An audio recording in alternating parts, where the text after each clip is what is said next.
It's 6:45 in the morning. While you're still reaching for your phone in the dark, something profound is happening deep inside your adrenal glands.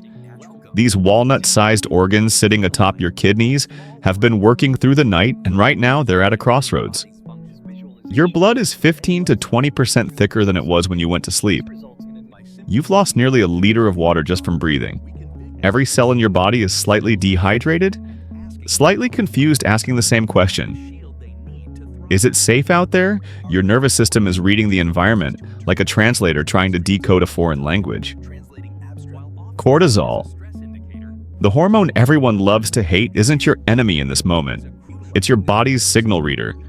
It doesn't know you live in the 21st century. It only knows one thing. Are we safe or are we under threat? Your visceral fat cells, the ones wrapped around your liver and intestines, are covered in cortisol receptors, 4 times more than regular fat cells. They're waiting, listening, ready to lock down or let go based entirely on what happens in the next 45 minutes. Your body is like a city that just woke up and every system is waiting for the traffic lights to turn green. And the next 90 minutes, you're going to answer the question your body is asking with water, with light, and with patience. Let's dismantle something you've been told your entire life. Calories in, calories out equals weight loss. This equation has been drilled into millions of people, and yet millions are still struggling. Not because they lack discipline, but because this equation completely ignores the dimension of time.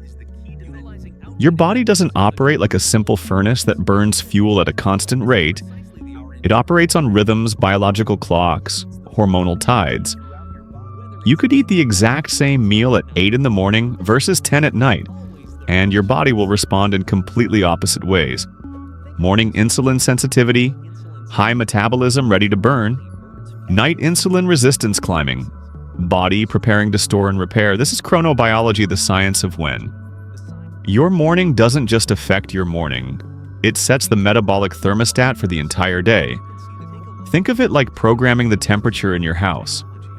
Once you set it at 7 a.m., the whole system runs on that setting. Most people set their body to storage mode at 7 in the morning, then wonder why the gym session at 6 p.m. doesn't matter. This is metabolic flexibility, the ability to switch between burning glucose and burning fat. And the switch gets decided in the first 2 hours after you wake up. Let's talk about what's really at stake. This isn't about fitting into jeans. This is about visceral fat, the metabolically active tissue wrapped around your organs. Your liver, your pancreas, your intestines. Most people think of fat as storage, a passive warehouse. But visceral fat is an endocrine organ. It secretes hormones and produces cytokines, inflammatory molecules that circulate through your bloodstream and accelerate cellular aging. When visceral fat accumulates, it interferes with insulin signaling, making your cells less responsive to blood sugar regulation. It disrupts leptin, the hormone that tells your brain you're full. Over time, this creates a cascade. Leptin resistance leads to overeating. Insulin resistance leads to fat storage. Fat storage leads to more inflammation. If your cortisol remains elevated day after day, year after year, your risk of metabolic syndrome increases by 60% over 5 to 7 years. Metabolic syndrome opens the door to type 2, diabetes, cardiovascular disease, fatty liver, chronic fatigue. Visceral fat cells are like noisy neighbors. The more of them you have, the more chaotic your entire neighborhood becomes. They manufacture chemicals 24 hours a day, chemicals that disrupt every other system trying to function peacefully. But these cells are listening, waiting for the signal that it's safe to let go. 6 a.m. You wake up. The room is still dark. Your hand instinctively reaches for your phone, but you stop. You don't touch it. 6:01. You sit up slowly and reach for a glass of room temperature water. Not cold water that shocks your system. Room temperature. You add a pinch of high-quality sea salt and a squeeze of fresh lemon. You drink it slowly. This is the adrenal cocktail. Sodium is a signal molecule. When it enters your bloodstream, your adrenal glands receive a message. Resources are available, we don't need to panic. Aldosterone, the hormone regulating sodium and water balance, begins to adjust. Your blood pressure stabilizes. Your heart doesn't have to work as hard pumping thickened blood. Potassium from the lemon supports your liver's detoxification pathways and helps with neurotransmission. Within 5 minutes, measurable changes occur. Cortisol begins to drop naturally. This is signal number 1. Hydration plus minerals equals safety. 6:05, you step outside. No sunglasses, no hat. You let the morning light fall directly onto your eyes.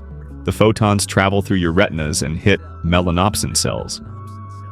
These cells send a direct signal to the suprachiasmatic nucleus, the master clock in your hypothalamus, governing your circadian rhythm, your sleep-wake cycle, your hormone release schedule.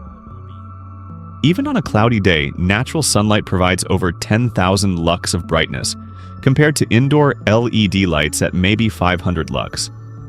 That's a 20-fold difference. When your brain receives this light signal, 3 things happen. First, cortisol spikes sharply, then declines steeply. This is the healthy pattern, the cortisol awakening response. Second, your circadian clock resets. Your body knows definitively that it is morning. Third, your brain starts synthesizing serotonin, the precursor to melatonin. By getting sunlight at 8 in the morning, you're directly programming deeper sleep at 10 tonight. This is signal number 2. Light equals orientation. Orientation equals safety. 6:15. You start walking. Not jogging, not sprinting. Walking forward. This isn't about calories burned. You're activating optic flow. As you walk forward, visual scenery continuously passes by your eyes. This movement of images across your retina travels directly to your amygdala, the fear and threat detection center. Forward optic flow quiets. The amygdala reduces anxiety, lowers cortisol. Evolutionarily, walking forward meant agency. You were moving, you had control, you were not trapped. At the same time, rhythmic, low-intensity movement activates your vagus nerve, the major nerve of your parasympathetic nervous system, your rest and digest mode. Your body shifts from burning glucose to beta oxidation, the process of burning fat. This metabolic shift doesn't happen with high-intensity exercise. Burpees or sprints create a hypoxia signal, a lack of oxygen. Your body interprets this as danger and releases even more cortisol. But a 10 to 15 minute walk is a gentle nudge, a message that says we're moving.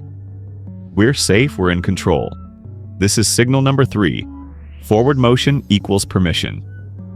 Now here's where it gets hard. You wait 90 minutes before drinking coffee. Not 60, not 45, 90.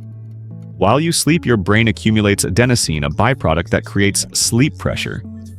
During sleep, your glymphatic system flushes most of this out, but residual adenosine is still circulating when you wake. If you drink coffee immediately, caffeine blocks the adenosine receptors. You feel alert, artificially alert, but the adenosine doesn't disappear. It accumulates like water behind a dam. Around 2 in the afternoon, when caffeine wears off, the dam breaks. All that adenosine floods your system. You crash hard. Your brain releases cortisol to compensate for the sudden energy drop, creating an afternoon cortisol spike. What do you reach for? A snack, usually sugar. Blood glucose spikes, insulin spikes, and your body locks that energy away as visceral fat. All because of coffee at 7 a.m. But if you wait 90 minutes, everything changes. You allow adenosine to clear naturally. You allow the cortisol awakening response to complete its cycle. When you finally drink coffee at 8:30, it doesn't crash you, it enhances you. You get clean, sustained energy. No 2 p.m. crash, no cortisol spike, no sugar cravings, no fat storage signal. This is signal number 4. Patience equals stability. The 5th signal is what you don't do. You don't check your phone for the first 30 minutes. When you open social media the moment you wake up, you flood a neurologically vulnerable brain with dopamine and cortisol simultaneously. Notifications function like gambling, unpredictable rewards that keep your brain in anticipation and arousal. Every message, every headline is a tiny dopamine spike, followed by a crash. Before you've even stood up, you're telling your sympathetic nervous system that the world is on fire. You're reacting to other people's emergencies, bad news comparisons, artificial demands. Your body responds accordingly. Cortisol rises, adrenaline rises. The message your visceral fat receives is clear. Lockdown, store everything, prepare for disaster. But when you protect the first 30 minutes, you allow your parasympathetic nervous system to establish a baseline of calm. This is about metabolic survival. A brain that starts the day reactive stays reactive. Cortisol stays elevated, belly fat stays locked. A brain that starts proactive stays proactive. Cortisol normalizes, fat becomes accessible. This is signal number 5. Protected attention equals metabolic freedom. Let's go deeper to the level most people never consider. Your mitochondria, the tiny powerhouses inside every cell producing ATP, your body's energy currency. In the morning, they're making a choice deciding which fuel to prioritize, glucose or fat. If cortisol is high and insulin is high, they choose glucose. It's faster, easier emergency fuel. But if cortisol is stable and insulin is low, they switch to beta oxidation, the breakdown of fatty acids. This is the slow, clean burn that taps into stored visceral fat. This decision gets locked in for 2 to 3 hours. Once your mitochondria commit to a fuel source, they don't easily switch back. That's metabolic inertia. The state you create in the morning carries forward all day. Your nervous system has 2 branches: sympathetic fight or flight and parasympathetic rest and digest. Most modern humans are stuck in sympathetic dominance from constant low-grade stress. When your body feels threatened, it prioritizes fast energy glucose. It doesn't trust that fat stores will be accessible quickly enough. The morning is your chance to prime the parasympathetic system. Hydration, light, gentle movement, calm attention. These signal your vagus nerve that it's safe to relax. When vagal tone improves, heart rate variability increases, digestion improves, inflammation decreases. Your body finally trusts that it can access stored fat without risk. There's also a hormonal cascade. Cortisol influences ghrelin, your hunger hormone, leptin, your fullness hormone, and insulin, your storage hormone. If you start the day with high cortisol, ghrelin rises throughout the day. You feel hungrier, crave more, eat more. By evening, leptin resistance has set in. Your brain doesn't register fullness. You keep eating, go to bed, overfull, sleep poorly, and wake with elevated cortisol again. It's a loop. But when you manage cortisol in the morning, the loop breaks. Ghrelin stays low. How you feel satisfied with less food. Leptin signaling improves. You eat less without trying. Sleep deeper, wake with lower baseline cortisol. The loop reverses. Then there's the gut-brain axis. Your microbiome, trillions of bacteria in your intestines, also wakes up in the morning. Room temperature water with salt and lemon is a gentle prebiotic signal supporting beneficial bacteria. A healthy gut produces 90% of your body's serotonin, which regulates mood, appetite, and sleep. When your gut is balanced, you're less likely to engage in stress eating or crave sugar. Think of your body as a smart city. In the morning, all systems boot up. If they boot in sync, the city runs smoothly all day. Your morning protocol is the synchronized startup sequence. Here's where we flip the script. Belly fat is not your enemy. It's not stubborn or broken. It's a highly intelligent protective system receiving the wrong signals. For years, maybe decades, you've been unintentionally telling your body that the world is dangerous, that resources are scarce, that threats are everywhere. Your body, doing exactly what it was designed to do, responded by holding onto every bit of energy it could. From an evolutionary perspective, that's survival. Our ancestors faced real scarcity, real predators, real danger. The ones who survived were the ones whose bodies could store fat efficiently. Your body still has that programming. It doesn't know you live in a world of abundance. It only knows the signals. High cortisol means famine or threat, hold the fat. Erratic eating means scarcity, store everything. Chronic stress means danger, don't let go of reserves. But when you send different signals, everything changes. Consistent hydration says resources are abundant. Natural light says the environment is stable.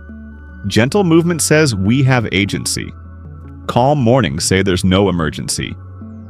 These signals give your body permission to release fat. This is the difference between fighting your biology and aligning with it. Fighting looks like extreme diets, punishing workouts, willpower, restriction, suffering. Alignment looks like understanding rhythm, patience, communication, cooperation. Cortisol isn't a villain, it's a messenger. This protocol isn't about silencing the messenger, it's about showing the messenger there's no threat to report. Think of cortisol like a guard at the gate. For years you've been trying to knock him out, suppress him, override him. But that only makes him more suspicious, more vigilant, more likely to lock everything down. This protocol walks up to the guard and calmly shows him there's no invasion, no danger, no need to keep the gates closed. Slowly, gradually, the guard relaxes. The gates open. The fat is released. Let's bring it all together. 6 a.m., you wake up. The alarm sounds, but you don't reach for your phone. 6:01, you drink room temperature water with sea salt and lemon. Your adrenal glands exhale, your cells rehydrate. Your body whispers, okay, we're safe. 6:05, you step outside. You let the light touch your eyes. Your circadian clock clicks into place. Your cortisol rises sharply, then falls. Clean energy floods your system. 6:15, you walk slowly forward. The trees pass by. Your amygdala quiets. Your vagus nerve activates. Your mitochondria shift into fat-burning mode. Your body says we're moving, we're in control, we're safe. You return inside at 6:30. Still no phone. You read, journal, breathe, sit in silence. You let your prefrontal cortex fully come online without the hijacking of notifications. 8 a.m., 90 minutes have passed. Now you brew your coffee. You drink it slowly. It enhances you, it doesn't crash you. By mid-morning, you're clear-headed, focused, calm. By lunch, you're not ravenous. You eat until satisfied, not stuffed.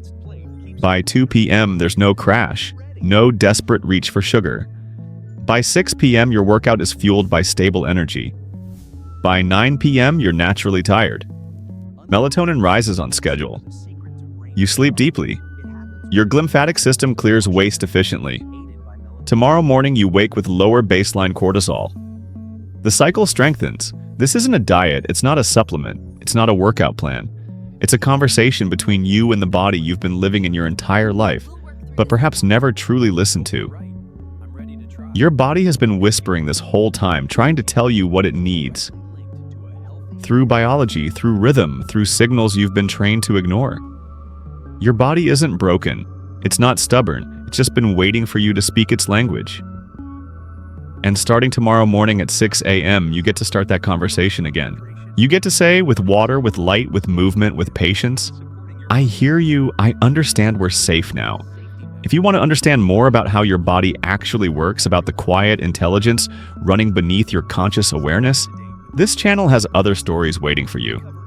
But for now, just remember this. Tomorrow morning, 6 a.m., your body will wake up.